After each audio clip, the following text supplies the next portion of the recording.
Hi dear viewers. Today I'm joining a conversation with author Lucas W. Mayberry, the author of the series novel Simon, Not Your Average Superhero. That's a book one, and the second book, Superhero in Training, which I've reviewed in time past on the show. And it's a pleasure to have Lucas featured in English literature. Welcome on the show, Lucas. Hi, Peter. Thanks for having me. I really appreciate this. Yeah, it's a pleasure to have you on the show. I enjoy reading your books. I love them so much. And I'm so excited to speak with you so we can discuss it. Yeah, I'm happy to talk about it. I'm like really excited. Yeah. So, Lucas, reading your book was quite amazing to me. That's Simon, Not Your Average Superhero, and its sequel here, Superhero in Training. Tell us, what inspired you to write these books? Um, I've always been interested in superhero movies. Like since I was a kid, I like watching like the original Superman movies with Christopher Reeve and the Batman movies and that kind of thing. I've never actually like read a superhero comic, which is quite intriguing because of some of the reviews I've had, like comparing it to like the superhero comics. The reason I started writing it, it's actually quite a sad story, really. My grandma was in hospital. She had a terminal illness. And the doctors and nurses came in and they said they had to put her on something called the Liverpool healthcare plan. It's probably called something different in other countries. But basically, what that means is that the doctors and nurses, they know that she hasn't got long left to live and they can't do much else. So all they can do really is make her comfortable in her last days. So so we knew that. So a lot of the family just stayed by her hospital bed for her last days, which actually turned out to be a week in the end. But yeah, during that week I was there most of the time. And what I remember most was okay, it was like quite emotional and like traumatic as you can imagine. But with like loads of people there, with one of them asleep, there wasn't really much small talk. Um, so in the end, I escaped the trauma, the emotional Oh, stuff, and uh, like, yeah, just started writing a book on my phone. It's about a character called Harry at the time. He woke up in a hospital room with these like amazing superpowers, and uh, uh, he didn't know why he had these powers. So yeah, it all just stemmed from there really. And like 7 years later, I changed the character to Simon, and yeah, and mhm. 3 more years later, you had like Simon 2, and now I'm writing Simon 3. Oh, that's It, great. it all just stemmed from that hospital bed with my grandma, really. That's amazing. That's quite amazing to know. That's quite intriguing. And Lucas, reading through your books, I realized that you have a distinctive storytelling techniques. Judging from the narrating style in the prologue section of the Fox book here, Simon, Not Your Average Superhero, it was written in the Fox person narrator's point of view. Then, starting from chapter one upwards, the narrator takes the style of a witnesser telling the story in the you format. Tell us, how do you come about this style? How do you choose a writing style? It was completely by accident, really. Originally, I wrote it all in third person. Mm. I finished writing it, and I gave it to a couple of beta readers, and one came back and said, "Oh, this book would look so much better if it was written in first person." So I thought, weren't so sure about that, but I thought, and it was going to take ages to write in first person, but I did it in the end. Like write it all in first person. Didn't really enjoy it, and it showed as well in the book. There was a lot of like point of view errors uh, that come with like writing in first person. There was stuff happening the, that the person telling the story wouldn't know what's happening, Mm. and that kind of thing. And the beer reader, he thought the same thing as well. So I thought, oh, so I was back to the drawing board really. And I thought, so I've done it in third person, done it in first person. What about second person? And I've I've the only like second person books I've read are the Choose Your Own Adventures. you read as a kid. I thought, are there adult books written like second person? So I like researched it, googled it. And there's actually quite a few. There's a good one by an author called N.K. Jameson Mm. called Fifth Gate, and a part of that is written in second person. So I downloaded that and like read it to see how she did it. And then yeah, just stem from there. Just decided to write whole book in second person. Yeah, I love that. I quite enjoyed it as well. Mm. I thought it like I thought it told the story better, and it flows into the third book as well. You'll find you don't want to give any spoilers away, but you'll find out why it was written in second person. Yeah, that's great actually because when I read it, when I started reading it, I was like, I'm not too familiar with this writing style. But as I continue, I was like, oh wow, this sounds very intriguing. It sounds quite, captivating. So I'd say thanks for that. Now, Lucas, I also want to ask you, as authors, we all have different ways of reacting to feedbacks and criticism of our works. I'm curious to know your opinion about criticism. How do you react to negative criticism of your books if you've ever had one in time past? Uh, that's a good question because I've had lots of like negative criticism, some good ones as well, but there's been quite a few negative ones. Um, some of it's based on like writing the book in the second person, which is like fair enough. It's like not everyone's cup of tea. It is it's kind of like Marmite, really. There's people that love it, and there's people that hate it, but there's no in between. At the end of the day, I just say you've got to leave your ego at the door, really. You're going to get people that is going to leave bad reviews. There's nothing you can do about it. Absolutely. Just move on. And the way I like to think it, my like favorite traditional authors are Stephen King and Terry Pratchett, and they have like really good books out there. Absolutely. But if you look on Amazon and the 1 star reviews that they've received, it's like mind boggling. It's like Oh, what I consider is like works of art. They have like these really like negative 1 star reviews, and mm. I think if they're going to receive 1 star reviews, there's no hope for me. And like yeah, when I receive like bad reviews, I just look through all of Stephen King's reviews, and I feel better about myself. I like the violence and the sex in the book as well. As I've had some people saying this isn't for kids, and Oh, I'm thinking you're not wrong there. oh, And wow. yeah, because it is I do describe it as an adult superhero Oh, fantasy, not young adult, but adult superhero fantasy, because it's not a book about sparkly vampires or um, a hero, not a hero, high school jock who dates a nerd and like falls in love with her, mm. and I think it's about these Simon at the end at the heart of the story. Simon and Vasia are in their 30s. They've been together for 15 years and been married for 10 of them. So they're in a proper adult relationship. So they're going to have proper adult relations. Um, and Simon turning into a superhero Yeah. just makes that a little bit more extreme. So yeah, so I've actually amended the book slightly. So your version is slightly different. Hold on. So I've actually got the spine there now, Yeah. but which I still need to change a little bit because it's the wrong way The around. big, right? Yeah. Yeah, and I've added a trigger warning in there because of all the bad reviews. It's very Yeah, important. yeah, yeah. So I've done that. So you need to listen to the like bad reviews as well.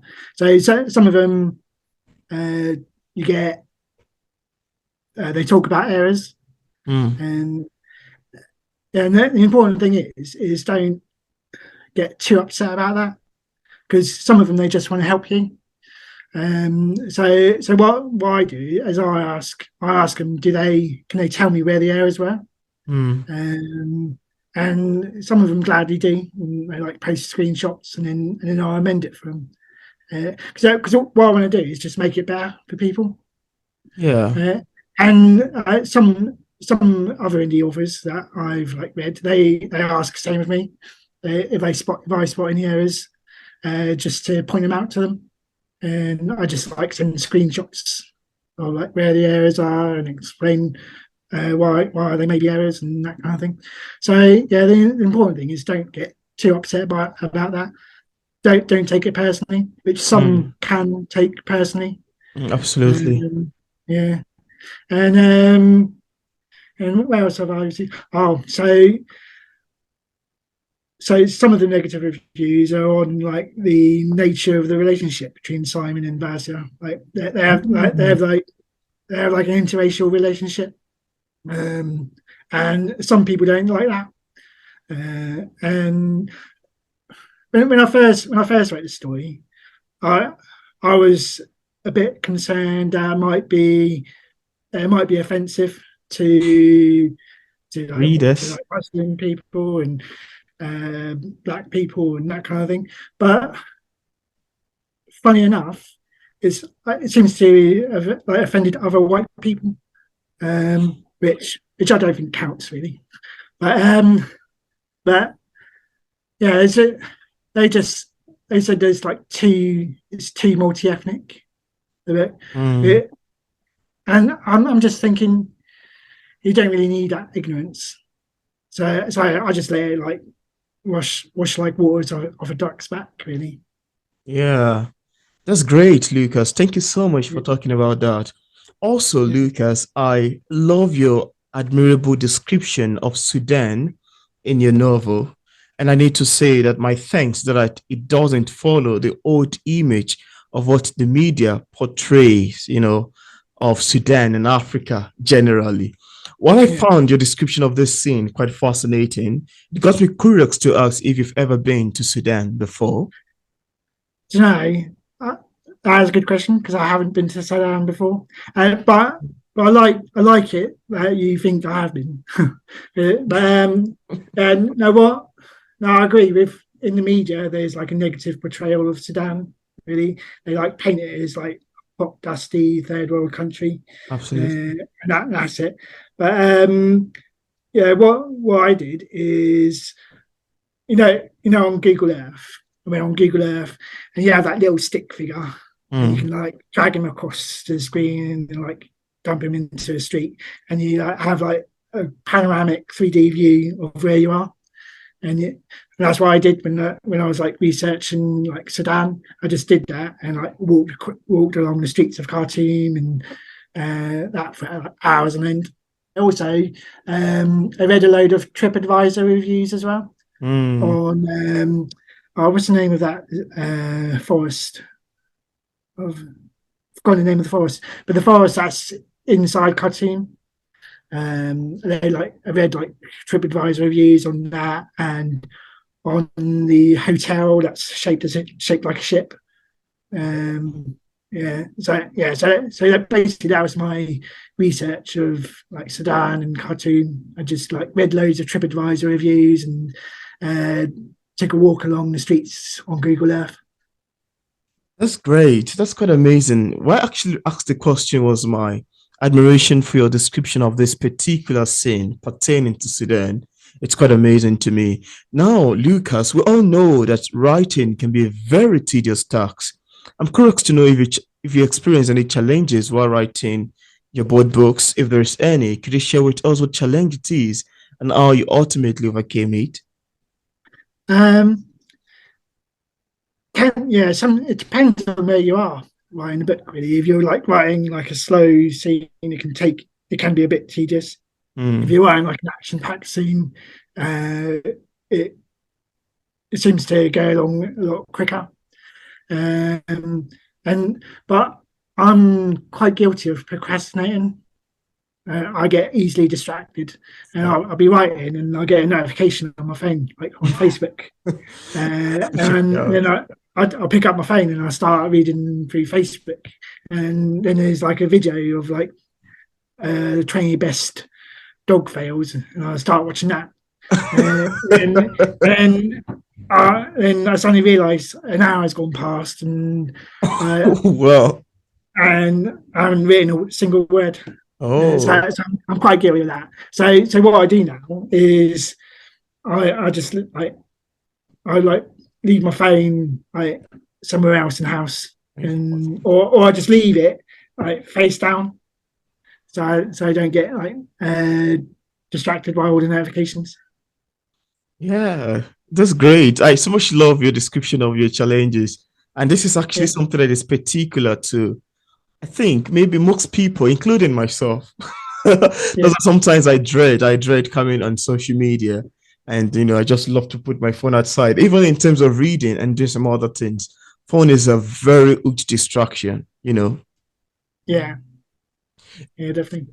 Yeah, Lucas also, while reading through the training scenarios between Arthur and Simon, as described in the Fox book and the second book series, I would love to say that I absolutely love your description of the fight scenes, not only among Arthur actually and Simon, but that which also exists between Kosi and Simon, between Morgana and Simon, and every other action scene in the novel involving fixed exchange, sword fight, etc.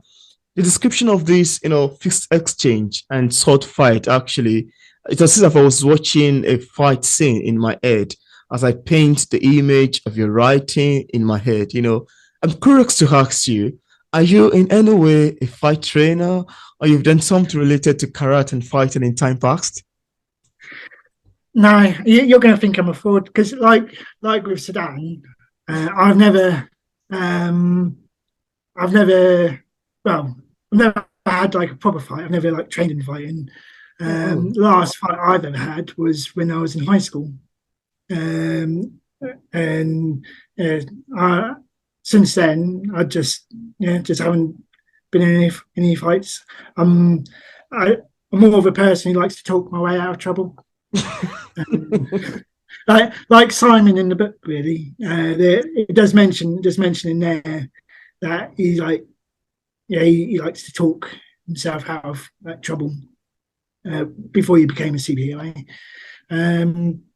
But yeah, I did lots of research on like sword fighting. There was a few books that I bought and like read through them and uh, watched YouTube videos on sword fighting, mm, and there's like loads of YouTube videos. I subscribed to a couple of channels, and I was just watching them obsessively.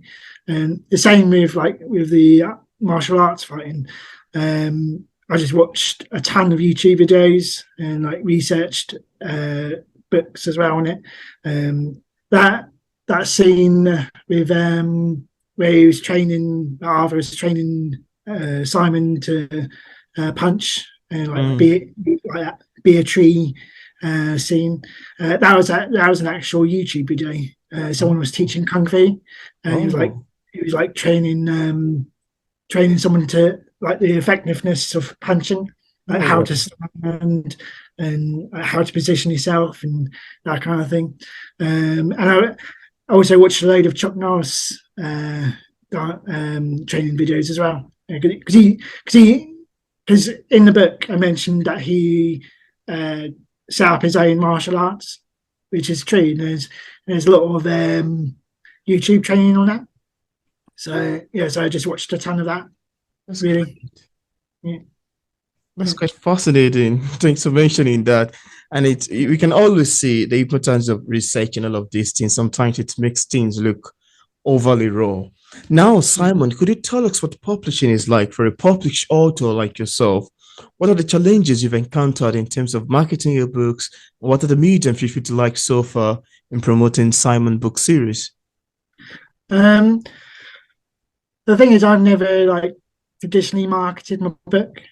Um, not in a traditional sense anyway. The main reason I've managed to get lots of reviews and sales on my book is that I've just networked on social media.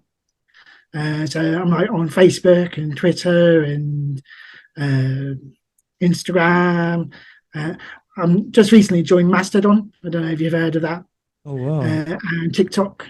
So I'm on all of them and just like marketing. And what I mean by uh, posting on Facebook is I don't mean like blindly promoting your own book and doing nothing at all. I mean like networking with other indie authors as well, right? Mm. And joining like Facebook groups that deal with book trains and book pools and uh, what's the other ones? Book trains and featured authors. They Yeah. do some do like a weekly featured author, monthly featured author, that kind of thing. Join those groups, and uh, and the thing is, you have to be prepared to read other people's books. But Mm. I think you have to, as a author, being an avid reader goes hand in hand. Absolutely. And so you should, but which some other people don't really get, which I find mind-boggling. I mean, Mm. there's some writers out there that are adamant about not reading, and that's just a bit sad, really. And yeah, so you have to be prepared to read other books if you want to get people to read your books. Mm. That's great. I love your advice to this, and I love the fact that you mentioned all of these things. Thank you so much. Now, Lucas, both books got me panting for the next series. Yeah. This Simon Not Your Average Superhero, and reading the second one, Superhero in Training, get me panting for the next series. Please tell us, what position are you currently with the third book? How is it coming I'm along? still, yeah, I'm still writing I'm still in the first draft of it. Oh, Um, as I said before, I'm very bad at procrastinating, so it's taken a while uh, to do the first draft. But I'm hoping to finish it within the next 2 or 3 months, oh, and then it's on to like the rewrites and the editing and that kind of thing. yeah. Uh, but I want to share something with you actually, because can I share my screen? I can, can't I? Yeah, you Because can. I've actually got the cover. I've actually been messing around with creating a cover for the book. Oh, So let me just open it up. So can you see this? yeah. So this is basically a first Oh, draft of the cover as well. Like Simon 3 itself. It's a bit of a mess, but yeah, because I want to mend the font a bit so that it matches Simon 2 with with the name and Lucas. I might change the name of it as well. So okay. yeah, so it might not be called out in the end. I'm not Oh, sure. Might just take out the there and just call it superhero continuum. I don't know. this guy by the Uh, right side, this guy by the right side, is he author or is he yeah, Iraf? he's Arthur. Oh, then the other one by the This is side, I think that's Morgana. that's Morgana there at the top. Okay, that's Morgana at the top. I hate her, but I love Yeah, her. yeah. That's meant to like Okay, this Vasia by the right, right? she's meant to show she's meant to be menacing, really I, like I just showing understand. everything. That's Fascia on the left. Oh wow, I think I got 2 out of 3. I tried. Yeah, yeah, that's Fascia, and that's Arthur, and that's Morgana. Those are the Yeah, great protagonists in the novel. The novel actually reads like a movie. I think I yeah, mentioned that in my review. yeah. It's beautiful. I love it. Yeah, yeah. But the thing is, I might get a professional to look at this really, Cover, but right? this is the main. This is like the first draft. This is the like gist of the story, really. Oh, Yeah. I'll stop sharing. okay. Oh, great. We're back. Good one. I love Yeah, this. yeah, yeah. So I don't want to give like too many spoilers away, but at the end of Simon 2, Hmm. you find that he's like been transported 65 million years in the past. Oh. He's like in like the late Cretaceous period, um, and he's like living there for a few years, Hmm. and this isn't going to come as much as a surprise, but the asteroids come and like wipe out all like like all life on Earth, and just shows how Simon deals with all that, Mm. and then how he gets back to how he gets back to the present time. Yeah. I love Yeah, that actually. yeah. I love it. And I cannot wait to read a third book series. Hopefully, when that is up, we'd love to have you back on the show. Now, Yeah, I'd love to Lucas, be back. yeah. Now, Lucas, is there anything that you love to share with the viewers about your books that we couldn't mention in this interview and you'd love the viewers to know? But I know you were interested in the Iraf and Army characters, Yeah. um, and and like the Swahili people in general. So you asked me if they were like made up, and yeah, they like completely made up. Mm. They're just like a figment of my imagination. Um, the the place that they're from, the Volta, that's completely made up. Oh, wow. I found out after writing the story that the old name for Burkina Faso is Upper Volta, and like they changed that in like the early 1980s. And yeah, that's just a pure coincidence. Uh, but yeah, so yeah, so their names are completely made up.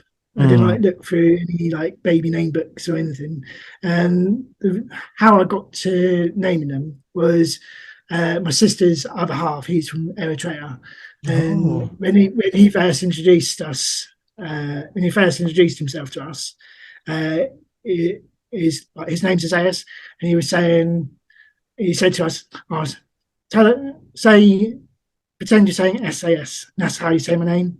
Oh. As if we needed help pronouncing his name. Um, and then like shortly after he said that was when I was like writing the story. I was trying to figure out what should I call these like two African people, and like not make it like cliched, sound ridiculous or anything like that. And like Isaiah's conversation was like put in my mind still. I was and is like is mentioning like trying to say SS. So I was thinking Oh. SS, and I was thinking oh well, RAF and Army, and Mm. I think oh so yeah I called him that RAF and Araf, Army. Emmy. Yeah, and Army. Yeah, and incidentally, there's another person in the second book called Navy. Oh. That Simon and Vasya were sent to rescue. Yeah. Um, so, and I don't know what I'm going to do when I introduce more Swahili people. Like what I'm going to Yeah. call them. So I think I've run out of like armed forces. I might have to call them name them after food or something. Yeah, I love the description of that. Thank you so much for mentioning it.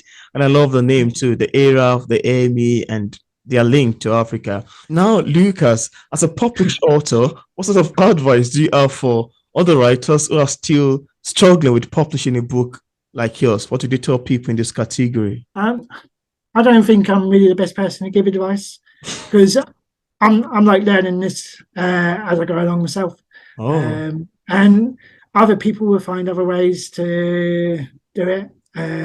So all I can tell you is the way I did it, and if you want to take that as advice, you can.